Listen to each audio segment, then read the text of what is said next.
পবিত্র কাবা ঘরে প্রায় দেখা যায় নিরাপত্তা বাহিনীর চড়া মেজাজ। লক্ষ লক্ষ মানুষের ভিড়ে একটু এদিক সেদিক হলেই ঘটতে পারে বড় ধরনের বিপর্যয়। ভিড় সামলাতে কখনো কখনো কঠোর হতে হয় দায়িত্বরত প্রহরীদের, কারণ এই বিপুল জনসমুদ্রের শৃঙ্খলা বজায় রাখা মোটেও সহজ কাজ নয়। বিশ্বের অন্যতম নিশ্ছিদ্র এবং আধুনিক নিরাপত্তা বলয় থাকে মক্কার মসজিদুল হারামে। হজের সময় এই নিরাপত্তা ব্যবস্থা এক বিশাল রূপ ধারণ করে। প্রায় ১ লক্ষ সদস্যের এক সুবিশাল বাহিনী ভাগ হয়ে এই সুরক্ষার কাজে নিয়োজিত থাকে।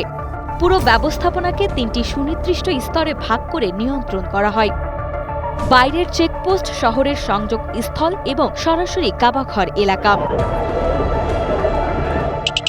আমাদের ভিডিওগুলো ফেনী জেলা থেকে দেখছেন ইমরান হোসেন, ঢাকা মোহাম্মদপুর থেকে দেখছে জাহিদ, আয়েশা আবিদা দেখছেন চাঁদপুর থেকে, হাসান বাপ্পি মাতবর সৌদি আরব থেকে, টাঙ্গাইল থেকে দেখছেন আরফান শুভ। আপনি কোথা থেকে দেখছেন তা জানিয়ে দিন কমেন্ট বক্সে।